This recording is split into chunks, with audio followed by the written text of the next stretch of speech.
for this nice opportunity given to me to give a welcome speech for today for the seminar about the Azerbaijan. This is seminar is very important for us to know about the conflict because beside, besides we want to know uh,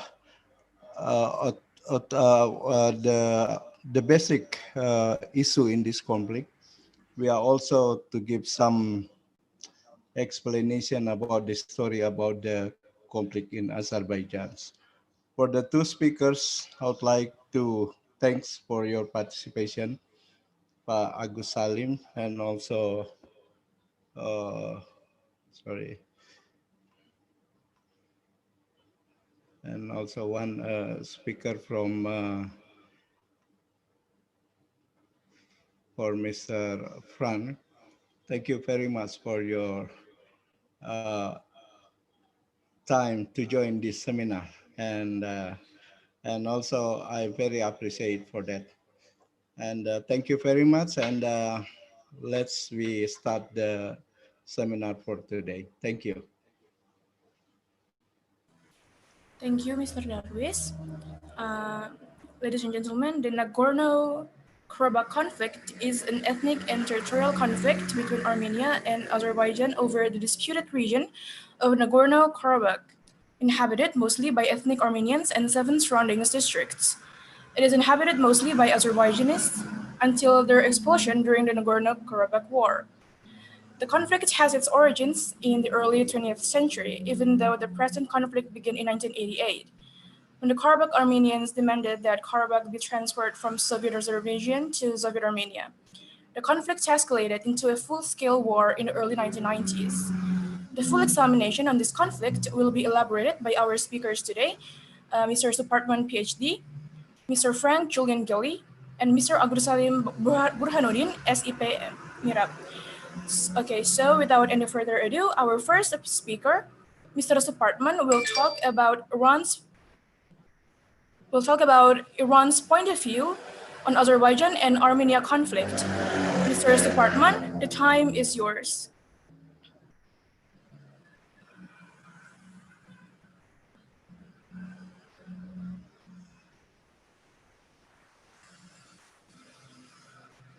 Hello, Mr. Supartman.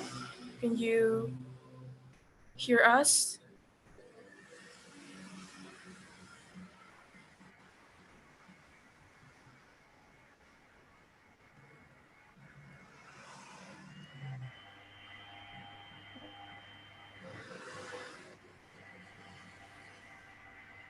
Okay, it seems like Mr. Supartman have a connection issue. Now we will move to our second speaker, which is Mr. Frank Julian Gelly. Mr. Frank Julian Gelly, the time is yours. Thank you. Can you hear my voice? Yes, Can you hear my voice? Yeah, it's we can hear very clear, sir. Very clear.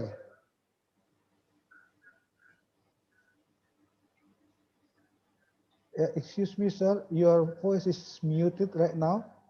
Sorry, your microphone is mute, Mr. Okay, Frank. so you can hear my voice now. Okay, Yes. it's good. It's Okay, good. great. Very clear. Okay, first of all, I want to thank you for inviting me to joining this distinguished panel and to discuss this very important issue. Now, I would like to say first that we must, I personally look at this conflict between Armenia and Nagorno-Karabakh from the point of view of conflict resolution, from the point of view of finding a peace resolution of a conflict. Because a conflict between two nations can either result on one side crushing the other, declaring or achieving victory, or in a stalemate, or perhaps ideally in a resolution which is acceptable and agreeable to both sides. So that is my desired aim, conflict resolution. I would like to say, on more on the negative side, I want to say that I personally believe that it would be very dangerous to look at this conflict from a point of view or from a perspective of a religious conflict. Because we have here two nations, one which is obviously Christians, Armenian, and one Azerbaijan, which is Muslim. And some people who want to fan the flames of conflict and discord between Muslims and Christians like to invoke clash of civilizations. I remember the famous book of that title, which spoke of Islam's bloody borders, and it included Armenia and Azerbaijan. Now, I think this is very wrong, very undesirable. I mean, for many reasons. First of all, I don't believe in the clash of civilizations, and secondly, because incidentally, Azerbaijan is a secular country. The constitution of the country makes no reference to an official religion. So people who try to fan the flames of conflict and discord between different religions here are completely wrong, and they must be exposed as warmongers. So having put that aside, I would like to say that in conflict resolution, it is very important to try to focus on concrete steps. The concrete, the practical is here vital, because general declarations of goodwill or general declarations of aspirations and so on are very well, but they do not actually move us forward. I think concrete steps are the best way of trying to achieve conflict resolution. And I want to give only one instance of a concrete step which is in the interest of both. And this is very important, because these concrete steps have to be seen by both sides as in their own interest. And I'd like to say that this, for me, one of these steps is the problem of landmines, because there are many landmines and explosive devices of various nature which are littering the border area where the fighting has been going on between the two sides. Now, I was much inspired, as a personal note. I was a priest in Kensington, in a desirable part of London called Kensington, where there is a royal palace, Kensington Royal Palace. In my days, Princess Diana resided in Kensington Royal Palace. She was a parishioner, because in the Church of England, to which I belong, if you live in a particular area, you're automatically the parishioner of that church. That means that you're in the spiritual pastoral care of that church. Now, I actually met Princess Diana and I had some contacts with her. I was even described as her spiritual advisor. Maybe that's a bit too exaggerated. But one key point of Princess Diana, what I'm leading up to, is Princess Diana took a lead in the clearance of mines in Africa. And she went, actually, that was only 1-2 months before she tragically died. She went to the area in question and was photographed, really an iconic photograph. She was walking through the mines, through the area which was littered with mines, and she was seen embracing children who had been maimed and mutilated by these unexploded mines. So, and it was an iconic, really, sight, and it impressed and moved so many people. And it moved me a lot, I can tell you. I was very moved by what I saw. And incidentally, Princess Diana, I mean, she might have risked her own life. She might herself have stepped on a landmine. So this is an issue with the example I want to give, or concrete step. We must, as I want to promote as a peacemaker, as a person committed to conflict resolution, that there should be an initiative undertaken by, it could be a charity, it could be an entity connected with the United Nations, which operate in these vital areas to clear these unexploded explosive devices. And that is in interest of both, because young Azeri people do not want to be blown up by unexploded devices. And people on the Nagorno-Karabakh or Armenia, call them what you will, do not want to do that. So this is a concrete steps, but there are many other steps which I will mention later.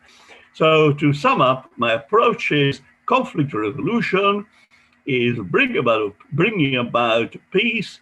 It is not abstract. It is not limited just to pious declarations of goodwill, but it focuses on concrete steps, which we must, I particularly want to promote and recommend. And I believe that these steps are in the interest of both sides, because no initiative will work unless both sides see it as congenial, as positive to them.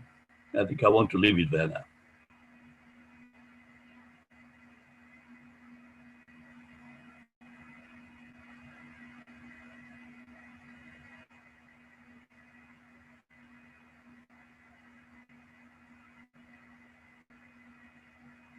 And of course, I mean, I see you're waiting. The question of the webinar is it possible to reconcile Azerbaijan and Armenia? And this is a very large issue, and it's a hope and a desire, because it's the aim of conflict resolution. But as once again, to the cost of being repetitive, I want to say that we must look at it through the prism of concrete steps in the interest of both sides. It is not good enough to make good statements, pious statements of goodwill and, you guys stop fighting, it's not good. That's not good enough, because there are strong passions. Both Armenians and Azeris are peoples of great personal, national pride. And they're very emotional about it. Incidentally, I was also a chaplain in Turkey, in Ankara, in Turkey, many years ago. Now, the Azeris are not quite the same as the Turks or the Republic of Turkey, but they're very kindred people, and they speak a language which is very similar to the Turkish spoken in Turkey. I met Azeris, and I spoke a bit of Turkish with them, and I could understand everything they were saying, and they could understand me. So I know the Turkish people, of whom I'm very fond, incidentally. Had many Turkish friends, still do, are people very proud, very, very passionate about their nationality, very passionate about their identity. So then the Armenians are the same. So because of that, we must, I want to, again, to recommend and emphasize concrete steps. Have you understood what I'm saying? Okay, right. That was a question. Thank you. Thank you so much, Mr. Frank, for your amazing presentation. For those who don't know, Frank Julian Gelly is a London-based Anglican priest. He is also a very active peace activist. He is also the author of Princess Diana, the author of the book Princess Diana: Letters from the Soul, The Prophet and the Priest and the Dark Side of England. Thank you so much for your amazing presentation. Next, we will have Mr. Supartman for the next session, and he will talk about the Iran's perspective. on the Armenia conflict. To Mr. Supartman, the time is yours.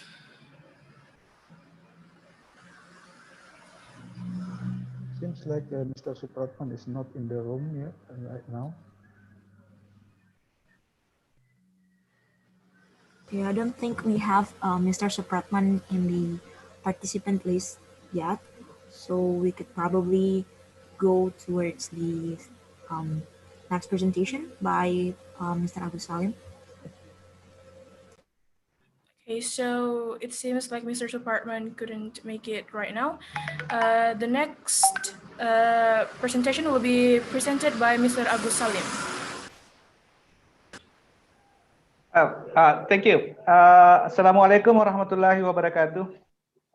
Good afternoon, everyone, and good morning for Mr. Frank Julie.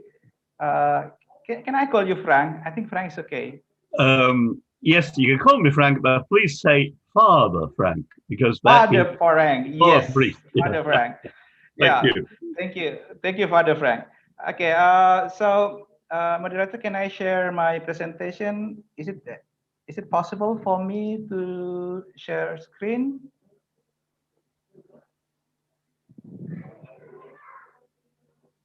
Host, I can see you.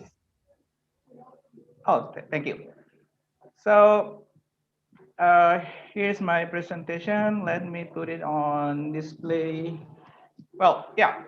Talking about Azerbaijan and Armenian conflict, it's quite challenging for me to give you a comprehensive view what happened between these two entities, between these two peoples, between these two countries, because the story behind this conflict is very long.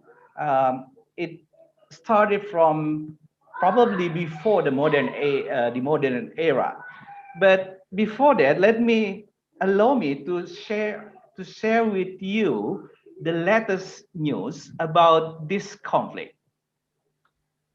The latest news about this conflict is they have reached a peace agreement. So the Prime Minister of Armenian Prime Minister, and the President of Azerbaijan this morning, fortunately, have reached an agreement. Of course, thanks to the hands of the Russian leaders who mediated the negotiation between Armenia and the Azerbaijan. So this is the latest news. The conflict is going down again.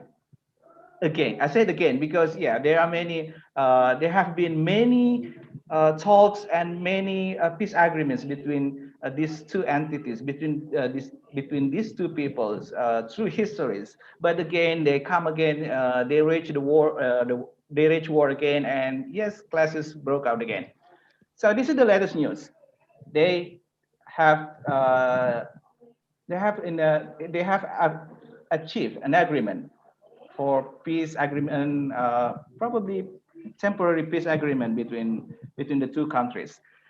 But this doesn't mean our discussion this afternoon is less relevant, because we need to understand what behind this conflict. And I believe that the peace agreement today is not the everlasting or the panacea or the most effective solution, because the roots of the conflict itself has not been resolved yet. So let me talk what is the problem actually there, and what is the roots of the conflict. So right now, if we talk about the conflict between Armenia and Azerbaijan, we cannot separate it from a special region called Nagorno-Karabakh. Nagorno-Karabakh is actually a territory, an oblast or enclave between Azerbaijan territory, but it is dominated, the population is dominated by Armenians. So this is the problem. They control the area, and also the surrounding of Nagorno-Karabakh is also controlled by the Armenian military. Of course, before the agreement today, today's agreement. So this is the problem here, and you can see that around this area, which is called Caucasus, is surrounded by very important or major actors of the region.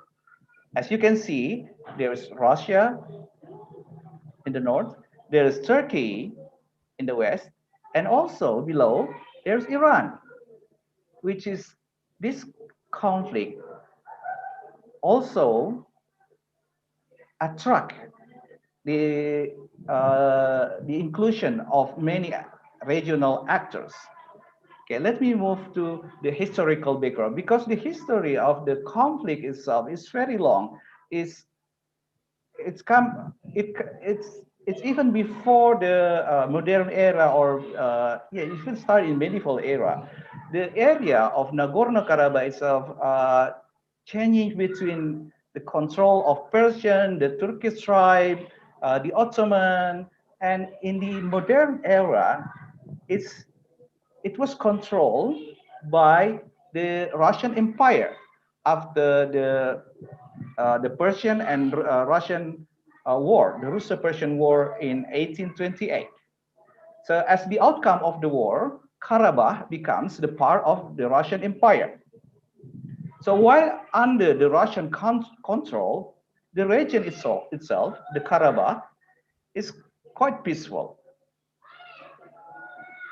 Until in 1920s, there's an attempt of Stalin to Sovietization of Transcaucasia as part of Bolshevik revolution in the Soviet Union, in the Russia, and the Armenia and Azerbaijan becomes a part of Union of the Soviet Union, the member of Soviet Union, and Azerbaijan itself by Stalin was determined as a part of Azerbaijan territory, but as autonomous region or oblast.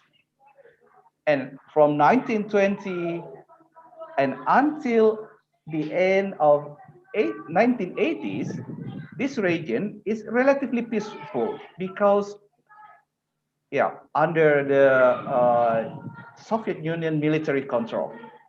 But the game was changed when Gorbachev introduced new politics called Glasnost and Perestroika, which is give a big change in Soviet Union politics in the area, which also lead the disintegration of Soviet Union in 1980s, and yeah, the peak was in 1990s, and it has an impact in the region, which is the secessionist movement in Nagorno-Karabakh.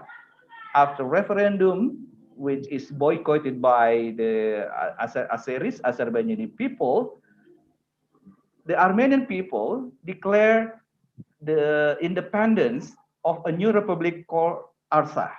But of course, Azerbaijan didn't accept this new the creation of this new country, because it was unilaterally established or created by the Armenian ethnic groups. So because of these reasons, the clash between Armenia and Azerbaijan broke out in the late of 80s until the 1994. Yeah, it is interesting because if we see the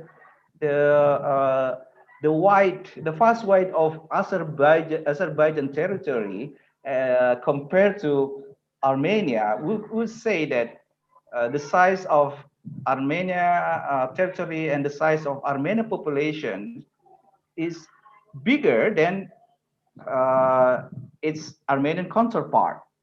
But the outcome of the war in 1994, we could say that Azerbaijan was in the lose of party, in the losing party. So the war was won by the Armenian ethnic groups, supported by Armenia, the country of Armenia. So this is kind of a humiliated defeat for the Azerbaijan people, because they have huge resources, vast territories, but they have lost the war against the Armenians. And in 1954, after a lengthy war, there's a ceasefire agreement, not peace agreement between Armenia and Azerbaijan, but only ceasefire agreement. And of course, after the interference of their Uni-Soviet Russian mother.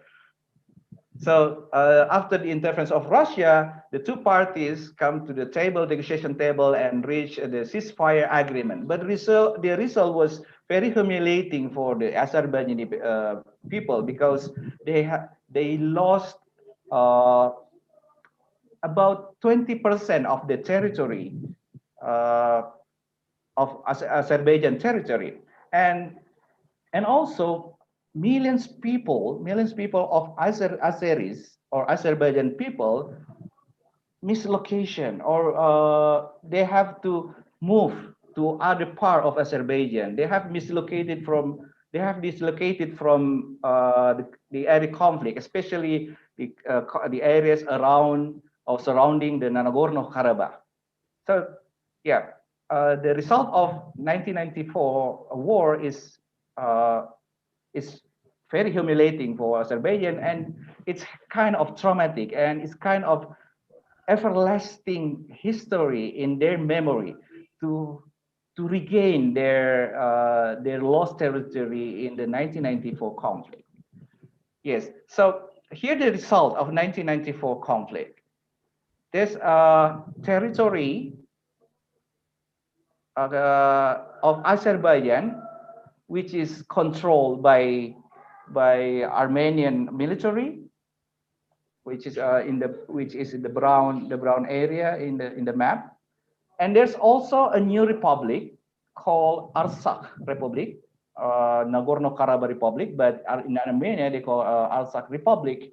And this republic, interestingly, is de facto republic because no countries in the world recognize this republic or Artsakh Republic, including Armenia itself. Didn't recognize this republic. So this republic is very interesting. Their people is Armenian. Their currency is Armenian currency. They use language as the Armenian use. So in reality, they are Armenians, but they have their own name as Artsakh Republic or Nagorno-Karabakh Republic. And it is inside Azerbaijan territory. Okay, let me continue. And in April 2016, again, there's a short-term conflict broke again between Armenian soldier who supported the militia from Nagorno-Karabakh and against the Azeris or the Azerbaijan's military. And the new ones, it broke out on September 27 this year. And this is the latest conflict of Azerbaijan and Armenian conflict in the region. And the nature of this conflict is quite interesting because this time Azerbaijan is in the upper hand of the conflict. They they're doing much of the offensive actions, and interestingly, they have support from external actors, especially Turkey, who support Azerbaijan with military assistance and of course money and even human resources, because some information, some sources say that there are volunteers, there are mercenaries from Syria transported by Turkey to Azerbaijan and fight in Azerbaijan side against the Armenian soldiers. So this is the new nature of the conflict. And what about in the Armenian side? They only want to keep the status quo as what the result of the 1994 war. So they want to defend what they already gained in 1994 conflict.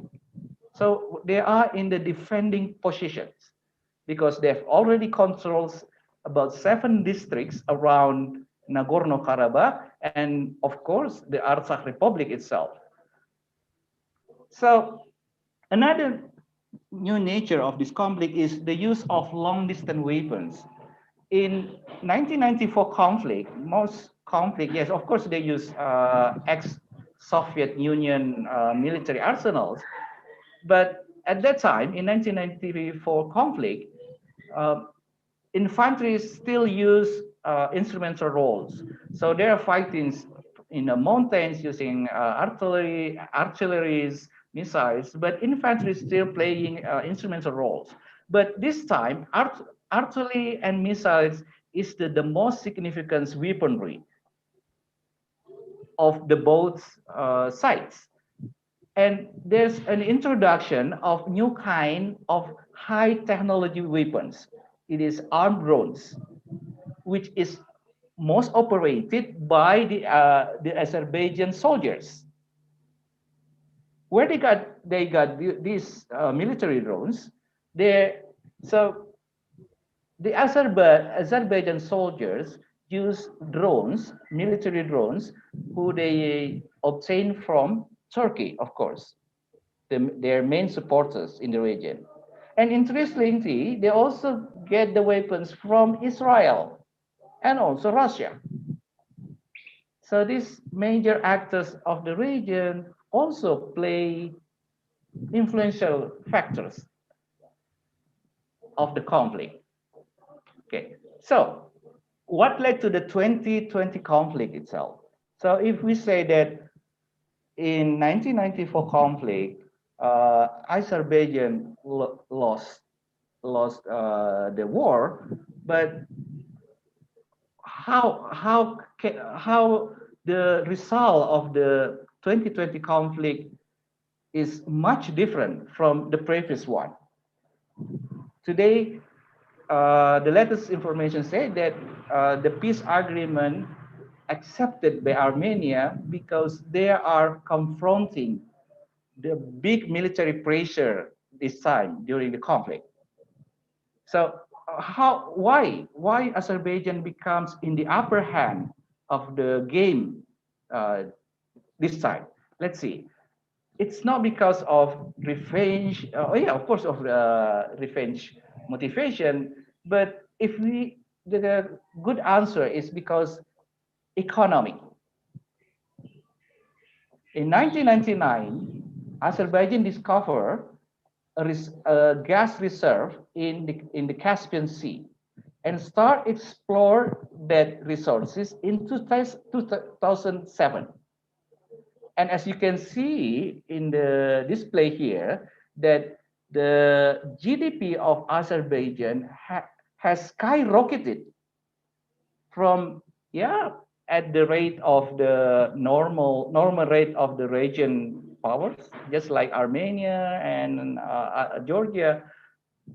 But start from 2005, especially or 2007, the GDP of Azerbaijan increased sharply and even reached $8,000, folded multiple times since 2005. In 2014, it reached 8,000 US dollar per year. And the impact is, it's the military expenditure. As you can see on the table, the graph here, that this is the comparison between military expenditure of Azerbaijan in comparison with Armenia. You can see that Azerbaijan spent multiple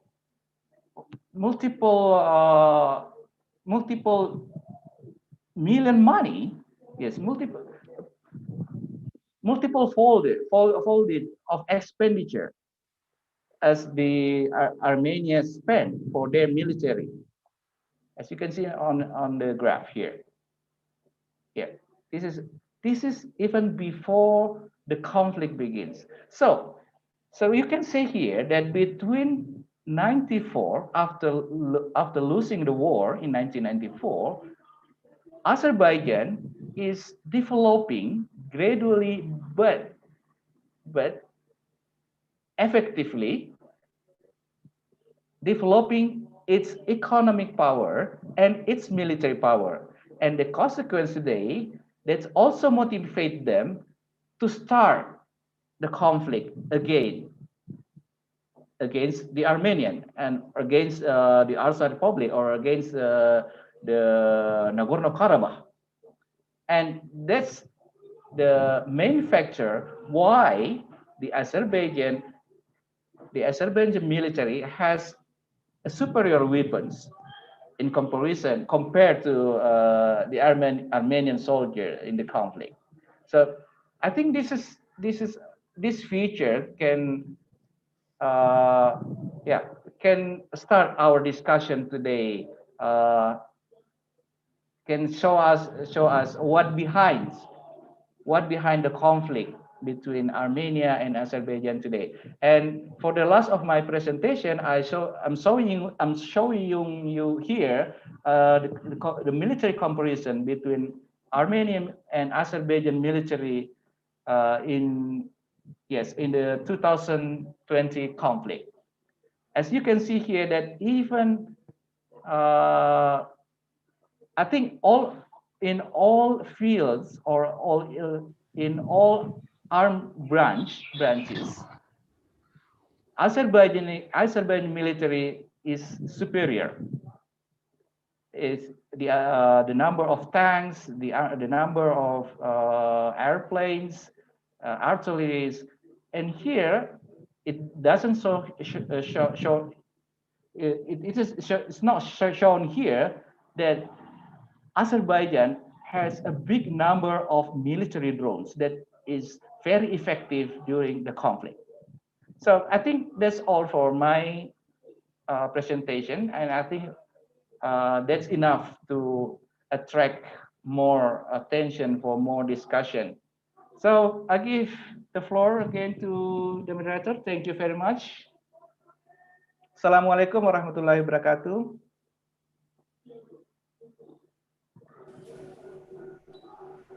Thank you so much for the presentation, Mr. Agus Salim. Now we will move to the Q&A session. Please click the raise hand button, mention your name, your institution, the name of the speaker that you want to ask your question to, and please use English to ask your question. We have our first question from Unhas Dafa. Please do unmute your video and start your video and ask your question. Thank you. Is it okay if I turn off my camera since I have bad connection? I'm afraid I will latch. Yeah, I think that's okay. Okay. Okay. My name is Dafa. I'm from Unhas, major in HI batch to 2019. So my question is directly approach to both Father Yeli and Pak Agus. So my question is, so apparently both sides, Armenia and Azerbaijan, have reached mutual concession to end the Nagorno-Karabakh war. One of the deals made is that Azerbaijan will be granted most of the territories, including Susha district, and ethnic Armenian troops have to surrender their authority to Azerbaijan. My question is that, considering mutual concession ideally has to be a win-win solution, and seeing that the deal doesn't benefit Armenia to some extent, and therefore obsolete, my question is, what are Armenia's alternatives for suffrage and to govern? Is it going to be like a two-stage solution or something else? Thank you.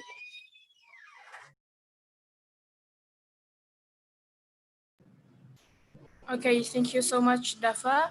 I think I will gather the question first, and then I will let the speakers to answer the question. Next, we have a question from Unhas_Nurzam. Please, Unhas, the time is yours. Okay, Bismillahirrahmanirrahim. Assalamualaikum warahmatullahi wabarakatuh, and good morning to Mr. Frank, to Father Frank. I am Muhammad Nirzam Putar Ramadan, and I am majoring in international relations, batch of 2020. My question, I want to ask a question to Father Frank about. He says this earlier that to resolve this conflict, we need to look at it from the prism of concrete steps that satisfies both the national interest of Armenian and Azerbaijan. I want to ask about what kind of national interest that is involved in this kind of conflict, and what do you think is another concrete steps what kind of concrete steps other than the removal of landmines in the border that can be implemented in this kind of situation? Thank you very much.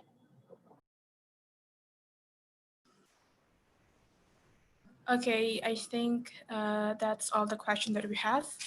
I will let perhaps Mr. Agus Salim to answer the question first from Dafa about the win-win solution, I think. Correct me if I'm wrong.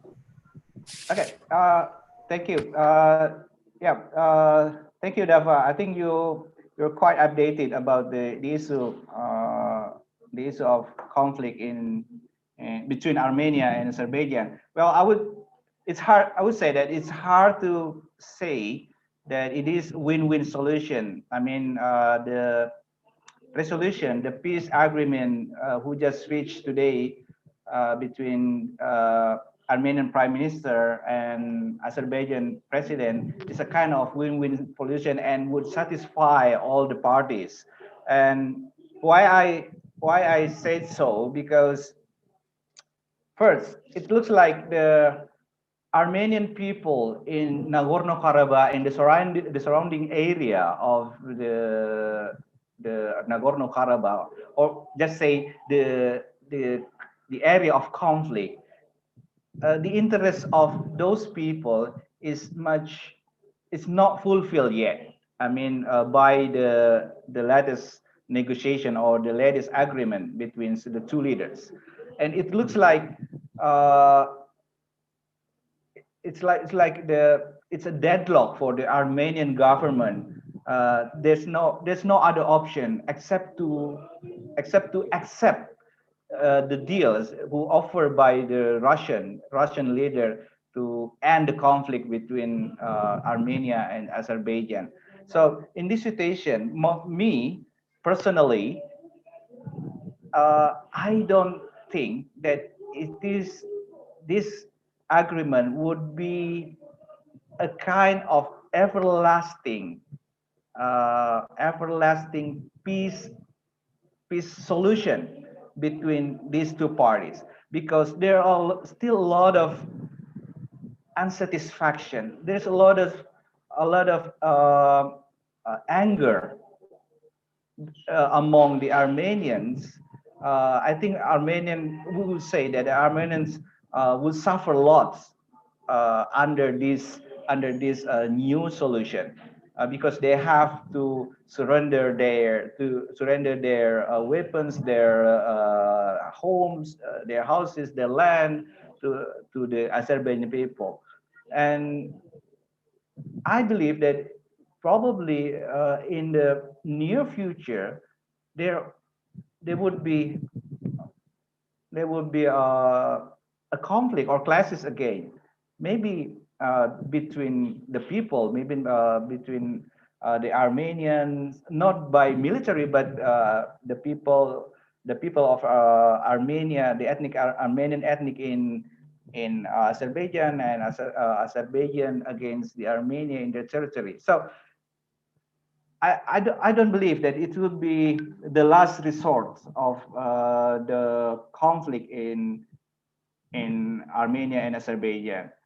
Well, but if we're following the latest news, that the role of the Russia is very instrumental, very crucial, and Russia would send about 5,000 of its soldiers to the region as a kind of peacekeeping soldiers, and especially they want to secure the corridor that connect Artsakh, Nagorno-Karabakh, and the Armenia. So there's to sum up, there's still a long way to go to reach a full-fledged peace in this region. So that's my comment. Thank you. Thank you, Mr. Agus Salim. Next, we will have Father Frank to answer the two questions from Dafa and Nirzam. Father Frank, the time is yours.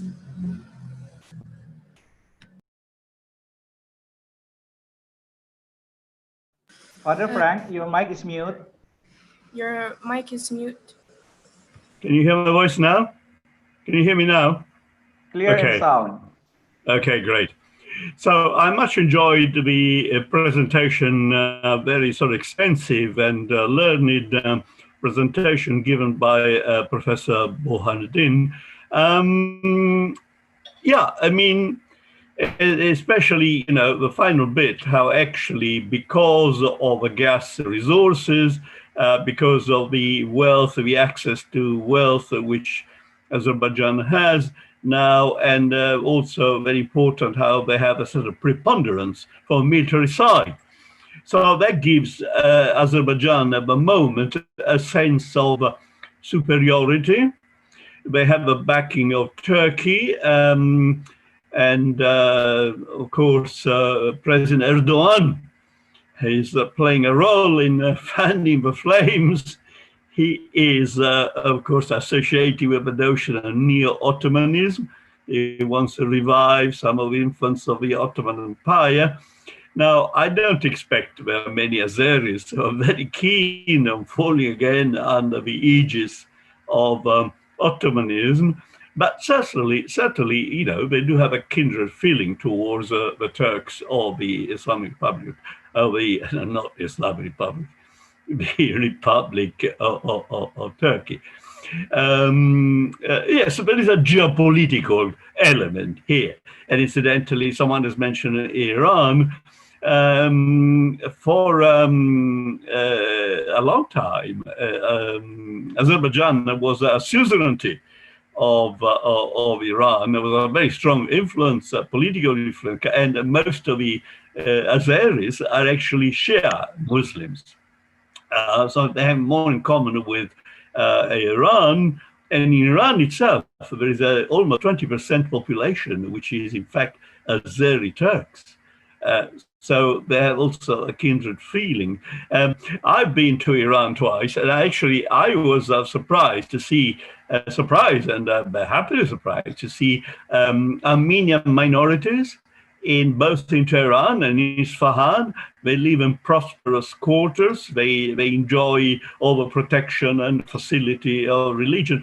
So what I'm actually leading up to is this paradox, that when there is a wider political institution or even an empire, like in the days of That's not a bad empire, so we're still in a kind of empire. Some of these regional national conflicts can more easily find if not a resolution, a conciliation, a kind of live and let live, which is a very important principle in human relations. Now, but coming down to the present, yes, I agree also the notion of a present deal or agreement which has been announced will not be long lasting. It's eyewash, quite frankly. But I cannot really deliberate on matters of military superiority because it's not my task. I'm a priest, and I'm looking at this conflict through a prism of try to achieve some kind of peace now and conflict resolution. And that cannot be done military, because let us assume for a moment that the Azeris managed to crush the resistance of the people of ethnic Armenia in Nagorno-Karabakh. And I just read actually yesterday the city of Shusha has been, the Azeris are claiming they liberated or occupied, call it what you will, the city of Shusha. But that will generate more and more ill will, will generate more and more bitterness, because we're dealing with two nations which are very proud, as I said before, of their identity. And the Armenians have the memories of the genocide which they suffered in. Actually, it was much largely practiced by the Young Turks, who were ruling Turkey towards the end of the end days of the Ottoman Empire. And people who want to fan the flames of religious conflict do not remember that the Young Turks were not particularly keen on Islam. They're actually secularist. And they were, in fact, people, Enver Pasha was championing a very different kind of politics. He was for pan-Turkism, bringing together all the Turkish people, which is not particularly Islamic, or Islam embraces all nations, all cultures.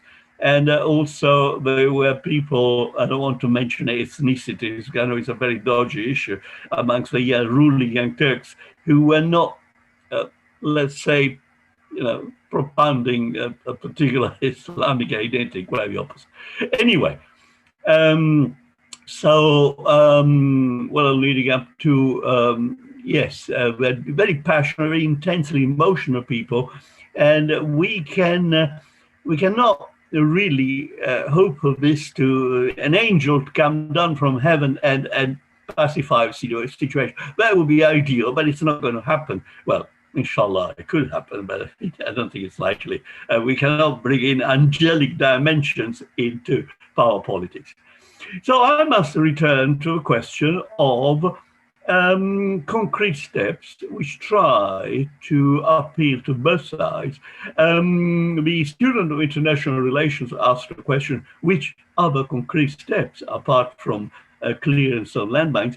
I will mention agriculture, because actually, although Azerbaijan is now a gas oil-rich country, but there are lots of agriculture going on in Azerbaijan, and there are lots of agriculturalists who, in the border areas where conflict is taking place, they cannot collect crops, they're having a crop destroyed, they cannot get access to water, and this applies to the Azeri, but also to some of the Nagorno-Karabakh people. So they have a concrete interest in the conflict having, well, it's a tricky one, isn't it? I mean, the Azeris would wish the conflict to result in crushing the Armenians, and the Armenians are really hope for the opposite.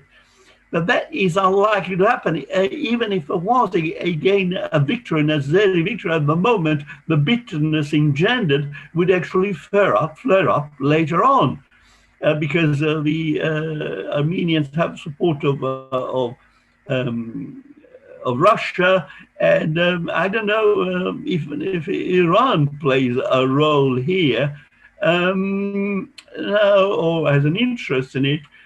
So that is another concrete step which I would advocate to try to appeal to both sides. You have a common interest here to try to bring the conflict to some kind of not a resolution, but some kind of accommodation, at least for the time being. I want to say, incidentally, that as an Anglican priest, I'm represented in the House of Lords, which is part of a parliament of the United Kingdom, by 27 bishops, because technically you could argue that this country is a theocracy. England is a theocracy because we have 27 bishops sitting by right in the House of Lords. They are the Lords spiritual. And of course, their political effectiveness is very moderate. But anyway, I wrote a letter to the Bishop of St. Albans asking him to, if he could use his influence to ask the British government to mediate in the current conflict. Now, I see the Bishop of St. Albans has actually done that, has asked that in the House of Lords. Now, this is actually also important because mediation here in conflict resolution can play an important role. And Britain, although of course there was a British Empire, colonial past, but neither Armenia nor Azerbaijan were ever part of the British Empire. So, but Britain has, I don't know how much hard power Britain has, but Britain has a strong soft power. Britain suffer because of English language, with cultural influence, because many people want to come and study in English universities. Now, right now, we have this madness of a coronavirus, which is making us all insane. But Britain will retain its cultural soft power influence. So I would hope that Britain could play a mediating role. And I don't know the new U.S. president how he's inclined to act in that direction. But anyway, so another concrete step: agricultural, emphasizing importance of agricultural, protecting agriculture, and mediation by international entities. And I would say Britain should be one.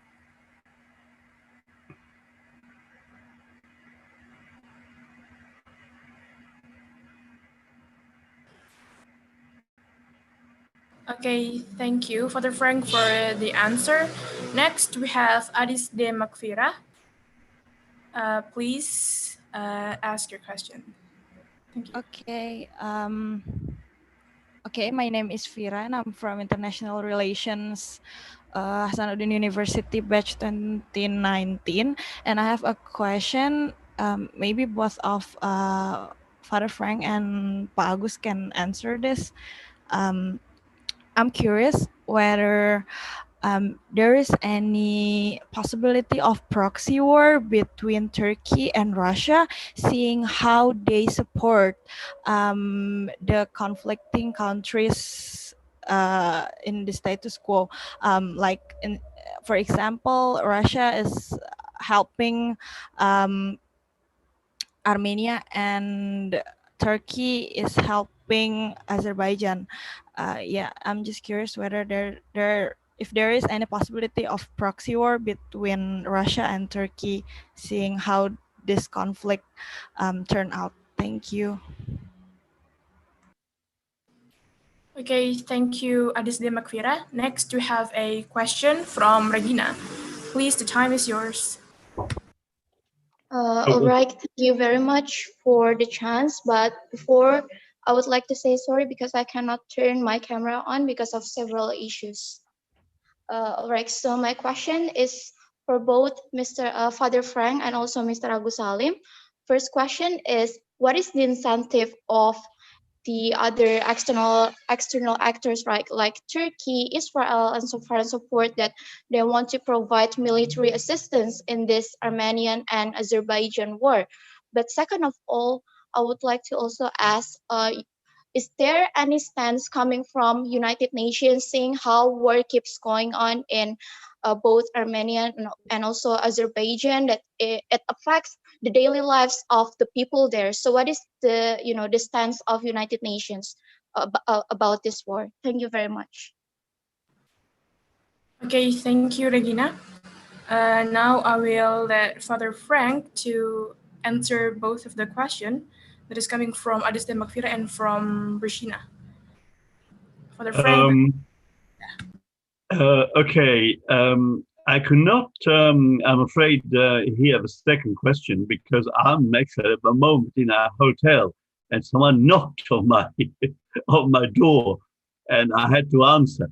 So, but I will answer the first question, then perhaps kindly the second student could ask the question again.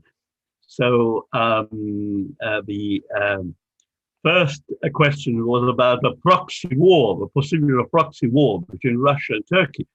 Well, I mean, that is not at all beyond the realms of possibility, because there is the question Syria, where Turkey and Syria were fighting a proxy war in Syria when ISIS had proclaimed its bogus caliphate there, and also because of a role played by the Kurds. Turkey is terrified by the possibility of the Kurds creating a Kurdish state. That would mean millions of Kurds who live in Turkey, in eastern Turkey, could be attracted to the kind of state that will result in the disintegration of Turkey. Turkey, almost, I mean, what we call today Turkey, when the Ottoman Empire came to an end, Turkey was attacked by various countries. And the Greeks landed in Smyrna until Ataturk pushed them out, but also they were less well known. There were Turkish uprisings in the east, which were put down quite ferociously by Ataturk. So, and Turkey today is minority and insignificant, but the Kurds are a minority of millions. And they do, if they actually rallied around the banner of an independent Kurdistan, they would be an existential threat to the identity of present Turkey. So that is a real now, but of course, so that was an example of a proxy war fought by Turkey and Russia in Syria. And incidentally, the Russian ambassador in Ankara was assassinated 2 years ago. And it's not quite clear whether there was actually someone behind it. But the question is the question of whether there could be a proxy war between Russia and Turkey concerning the issue. Now, I don't think in Russia, I mean, personally, I think the professor is maybe more competent to answer this question, but I don't see the Russians particularly, if you like, they have no vital fundamental interest. They don't want Armenia to be wiped out, but I don't think they would want to fight Turkey over Armenia, although there could be a spark of conflict. So I hope that answers the question. Could I ask the other student, the second student, kindly to ask again, because I say I had to get up and walk away for a moment. So could you please move? Is it Regina, the name? Could I? Yes, Regina. I can see the name. Lovely name, Miss Queen. Could Regina kindly ask again? Yes. So my question is about what is the incentive of these external actors in this war, like Turkey, Israel, Iran? What is their original incentive that they want to provide military assistance on this war? And second of all, what is the stance coming from United Nations regarding this war? Because this war is affecting the daily lives of Armenian people, of Azerbaijan people, and so far and so forth. Thank you. Yes, certainly the United Nations should play a role. But as we know, the United Nations, the bottom line is that the authority of the United Nations is one which is limited. But certainly, if you consider the case of civilians, so many civilians are died in the conflict, caught up in the conflict, and many have been displaced, hurt, mutilated, and so on. So, because the civilians should be immune from military attack, it's part of international law, and the United Nations stand for international law. So, in that sense, the United Nations have a duty to play a role, but it will be a limited role unless the United Nations can send in peacekeepers, which I don't think either side would gladly accept. It's what the United Nations can do is actually limited. The question of Israel, Israel gets on quite well with Turkey, because although there have been tensions and the famous Marmara ship conflict, when there was a ship that was trying to bring supply or aid to Gaza, it was boarded by the Israelis. That was a violation of international law as well. But on the whole, although Erdogan has made noises, bellicose noises towards Israel, I don't think it's barking dog doesn't bite. I don't think it's actually mean to. And Israel and Turkey do have diplomatic relations. Israel recognized diplomatically by Turkey. And but also I saw online, I think the Israeli ambassador of Azerbaijan was quoted as saying, we are behind Azerbaijan. This is online, so I'm not swearing to its authenticity. I think Israel has been blamed by Armenia because Israel, many being survivors of the Jewish Holocaust, they should have a moral duty to defend the Armenians who also have suffered a genocide. But Israel here looks only from a point of view of protection of its own interests. I'm afraid Israel is very cynical. It's a state which is very cynical in its foreign policy. It looks over self-interest. I mean, many other states are as well, but I mean, Israel, given its, status, the Jews, persecution, doesn't seem to be living up to that kind of. Iran, I already mentioned Iran. Yes, Iran has an Israel. I thought we had a professor from Iran who was supposed to be taking part in this webinar. But anyway, no, Iran, as I mentioned before, I mean, Azerbaijan was most for centuries suzerainty of Iran. They're Shia Muslims. They have a lot in common with Iran. I'm sure Iran does have an interest and play a role. How far it can go, I don't know.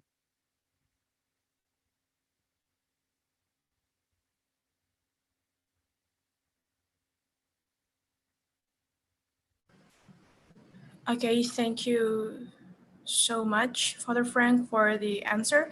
Now I will let Mr. Agus Salim to answer both of the questions. Mr. Agus Salim, the time is yours. All right, thank you, Ursula. First of all, my answer would be kind of just echoing what Father Frank already said. So the question is about the role of external actors in the conflict. But before that, let me clarify that Father Frank, I'm not a professor yet, but that's a good thing when you call me professor, because you look like a professor. So, I'm still a senior lecturer in the Department of International Relations. You will be a professor. Thank you very much. And in our culture, it's a good thing because it's a kind of pray. So I hopefully that I would achieve my professor as soon as possible. And thank you very much for calling. I think it's just like when my student call you high priest. Yes, and you mentioned that in your social media. So thank you very much for it's kind of pray for me to achieve a professor. And to answer the questions of Fira and Regina, so is it a proxy war between Turkey and Russia? Yep, I'm not sure about it is a proxy war between the two actors. But for Turkey, yes, it is. Because Erdogan himself didn't deny the instrumental role, the Turkey's involvement in the conflict, and explicitly say that they they would support Azerbaijan at any cost. So that makes, yeah, Erdogan and even Turkey, the country itself, looks like the villain in this drama. So it's like, hey, buddy, go hit him. I will support you. I will back you up. So it doesn't look good for Erdogan himself. I mean, if we really concerned about the international peace. And yes, what happened in Turkey, I think Turkey, I mean, Erdogan, after the failed coup years ago, I think a year ago, 2 years ago, it's like uh, Erdogan is establishing a kind of new totalitarianism under an ideology of many analysts say that it's kind of new Ottomanism. Well, in Indonesia, there's been a long term here called Khalifah. So it's like a new Ottomanism. And I think Erdogan politics is much inspired by this idea of bringing back the glory of the past glory of Ottoman. And if you see the role, I mean, the activities, the international activities of the Turkey as a country in the region of even in the broad area in the global fora, you can see that Turkey wants to be one of the main global players. Look, they established a military station in many parts of the world, in the North Africa, in the East, in the East Africa, and in Middle East. So there's a kind of well, I would say it's like emerging global power, or maybe in the first, it's regional major power. But we have to be careful with this phenomena or this development, because we, in international relation, there's a theory called Thucydides trap. It says that the emerging of new power would threat the existing or the old power, and it would lead the region or the war into a new conflict. Just like the emerging military and economic power of China today, which threaten the hegemony of the United States and led them into a new conflict. So yes, it's like Turkey is playing, well, a proxy war and maybe a dangerous role in this area by backing up Azerbaijan in its offensive action against Armenia. And about Russia, it's hard to say that Russia is playing kind of supporting Armenia in this conflict, even though there's an agreement, a defense agreement between Armenia and Russia, which means that Russia can take action if Russia thinks that Armenia is a dangerous position. But so far, during the conflict, Russia didn't show any intention to involve further. Using military power to interfere in the conflict, especially in Armenian side. And we have to know that in Armenia, Russia stationed about 3,000 soldiers there. So in case of Armenia territory is attacked by Azerbaijan, probably Russia will use this military power or use its soldier to repulse the invasion. But in this conflict, it's Azerbaijan didn't invade any territory.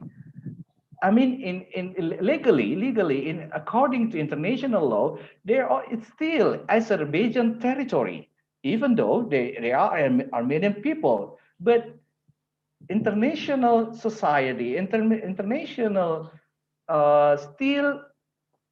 still acknowledge that this is this territory belongs to Azerbaijan according to international law. So back to the question, what Russia? Russia, yes, of course, incognito, Russia would support Armenia. And we have to remember that Armenia has a lot of diaspora in the world, in the United States, and of course in Russia. And those people, Armenian diaspora in this world, they all becomes influential people. Armenian people in Russia, yeah, they would influence the decision of Putin. Yeah, and this is Armenian diaspora, I think, plays important role in supporting the spirit of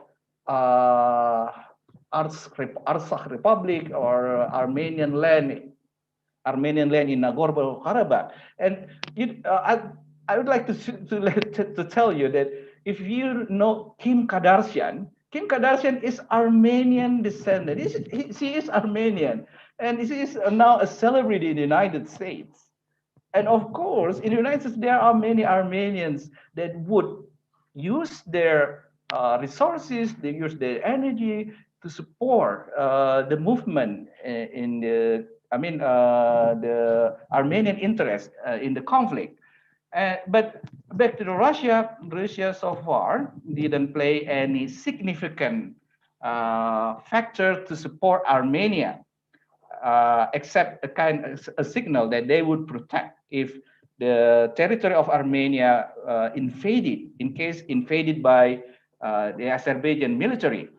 And we also have to remember that Russia has a good relationship with Azerbaijan economically. They develop a kind of joint venture on energy resources in Caspian Sea. They have the same interest using the pipeline to Europe, gas pipe to Europe. So they have same interest economically. So in this case, Russia very careful in playing its role. They don't want to stay significantly against Azerbaijan. And what about the other actors in the region? Yes, Iran. I didn't see that Iran support any clues, any information that Iran support Azerbaijan, even though they have similarities, cultural similarities. They are Muslims, Shia Muslims, and as Father Frank said before that, Azerbaijan was under Nagorno-Karabakh, and Azerbaijan was under influence by the Persian kingdoms in the past, or Iranian power in the past. But if we see the conflict today, I didn't find any information about the significant role of Iran involving itself in the conflict. And even in the conflict, I found out that it's like Iran refrained itself to get involved, to be involved more in the conflict. For example, I found that Iran shut down numbers of Azerbaijan drones that violate Iran territories. So it's a kind of signal that, well, buddy, that's your problem. I don't want to get involved. That's your business. That's your problem. Let me stay away. Okay. So yes, Iran is like very careful in playing its role in this conflict. So, but Russia, yep, I think Father Frank also talked about it before. Turkey, yeah, and well, actually, I was hoping that Pak Supa. Pak Supa can give us a kind of enlightenment about the role of Iran in this conflict. But yeah, unfortunately, Pak Supa is kind of out of reach or maybe have technical issues in this webinar. Well, I think that's all, Ursula. Yes, thank you. Okay, thank you, Mr. Agus Salim. Next, we have a question from Unhas_Raihan. Please, Unhas Raihan, the time is yours. Thank you for opportunity. My name is Raihan. I'm from International Relations, batch 2020. First, my question is for Father Frank and Pak Agus. How a solution can be proposed to solve this problem? Will Turkey be a country that can provide a solution to this problem? Because we know is the Turkey attitude to Super Azerbaijan is aligned with international organization and the United Nations. That's all. Thank you very much. Thank you so much, Raihan, for the question. Now I will let Mr. Agus Salim Burhanuddin to answer the question first. Thank you. Okay, thank you, Rehan. And I also back to Regina's question about United Nations stance or role in this conflict. And yeah, it's hard. Well, Rehan, it's hard. I think, in my opinion, it's hard to see Turkey to play a kind of peaceful contribution to achieve peaceful solution in this conflict. And in fact, yes, as Father Frank said, that well, it's like giving fuel to what Erdogan did or Turkey did is like giving fuel to the flame in the conflict. So I would say that we cannot rely on Turkey in hoping a peaceful solution in this case. So in reality, if we see the case, United Nations, yes, also is not effective. United Nations, because there is a solution. There is a UN resolution. I'm not sure if those in Security Council or General Assembly, but there's a solution that asks that Armenian soldier to leave the Azerbaijan Turkey, but I think it's decades ago. And yes, United Nations has a very limited contribution to achieve a peaceful solution in this conflict. And what international actors do here, that there's a role played by Russia in a group called OECD Minsk Group. OECD, Caucasian, blah, blah, blah. Well, it's also called Minsk Group. The members of this group is Russia, if I'm not mistaken, Russia, France, who else?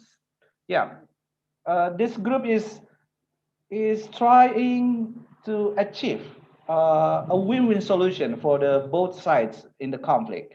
And I think, as we can see in the latest news, that Russia has quite successful to bring the two leaders, the Armenian Prime Minister and the Azerbaijan President, in one room, and then they have talk one another, and finally they reach an agreement between them.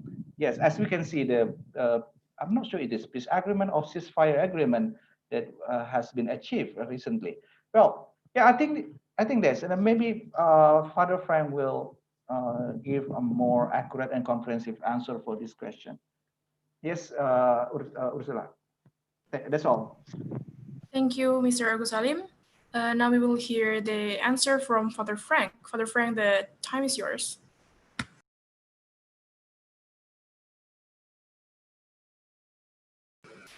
Excuse me, Father Frank, but your microphone seems to be Okay, muted. can you hear me now? Yes. Okay. It seems this thing seems to be waxing and waning, so to speak, the audio. Yes, but it's very difficult to add anything to what Salim just said. I mean, United Nations is not. I wouldn't want to undermine the value, the importance of the United Nations, because it's a great achievement of humanity that we're not just having nations fighting wars at will across the world, but it's actually an entity which has a kind of moral authority and which is at least paid lip service by everybody. And there is the question of international law, which both of us have referred to. Now, international law very often is, again, invoked by everybody, but when national interest, international law do not coincide, we see that usually international law is put aside. It's deplorable. Even Britain, which is a very high-minded nation, at least from a point of view of high declarations, right now is considering breaching international law vis-a-vis the question of the border between Ireland and the rest of the United Kingdom. But that's a separate issue. I don't want to go into that. So yeah, I mean, but at the end of the day, it's the influence of the United Nations is limited. I would say that there is another country which could play a very important role, and that is the United States of America. Now, under President Trump has sworn he didn't want to get involved he didn't want the American soldiers to go fighting abroad, although he never actually eventually pulled down Afghanistan. But at least in words, he rejected the idea of humanitarian interventions, which have been championed by people like Obama, Clinton, and so on. Now, it is I don't know what President-elect, what he will do. Maybe under Biden, the United States will take some interest in what is going on. And the United States are not a pussycat.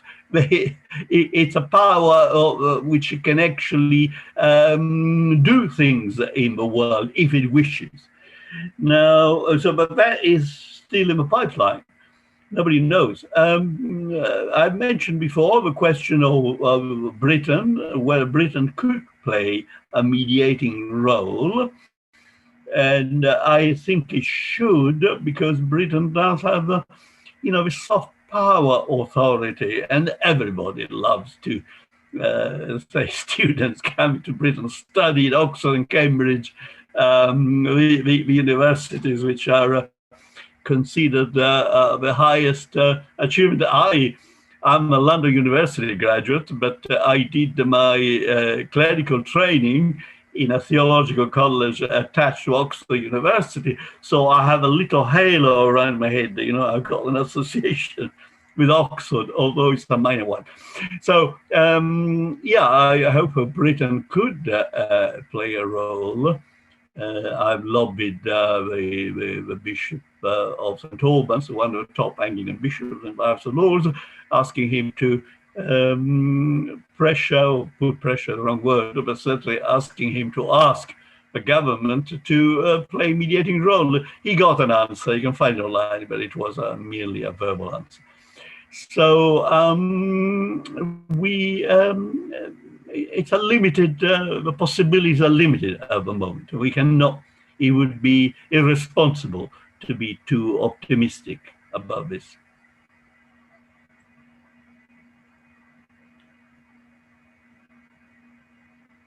Thank you so much, Father Frank, for your answer.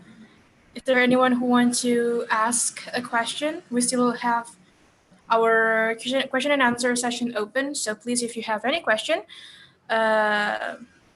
please raise your hand through the raise hand button.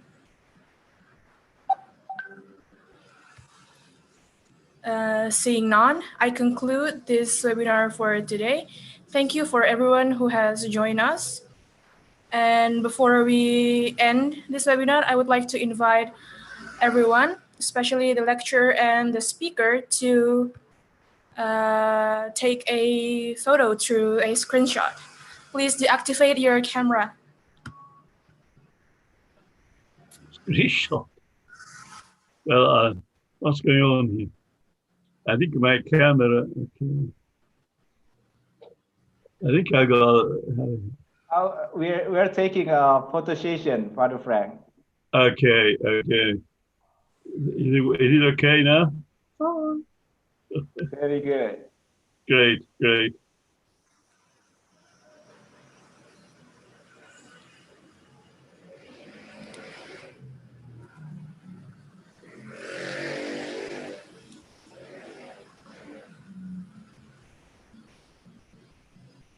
Is it done? We still have 1 minute for everyone to turn on their camera, so 1 minute more.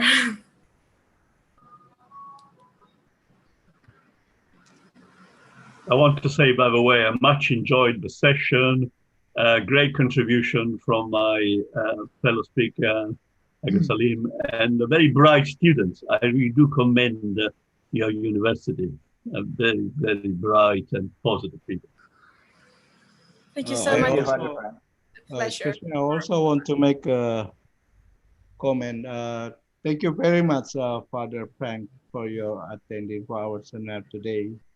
We are very happy to have you, and we enjoy your presentation, as well as with Professor Agus Salim Burhanuddin. And we are very, very interested to enjoy your presentation. I hope next time we can meet again. Inshallah. Father Frank. Inshallah. And I would like, on behalf of Department of International Relations, Hasanuddin University, to thanks to all participants, especially for the two speakers today. Thank you very much, and have a nice day. Thank you.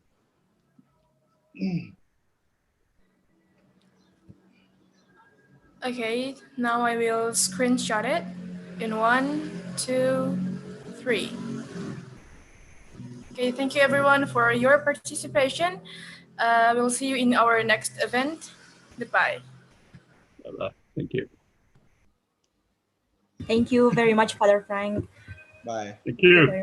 Thank you very much. God bless you all. God bless. Thank you very much, Father Frank. Makasih Pak God bless Agus. you. Looking forward to see you in Indonesia, Father Frank. Yeah, inshallah, inshallah. I'll come tomorrow if you want me.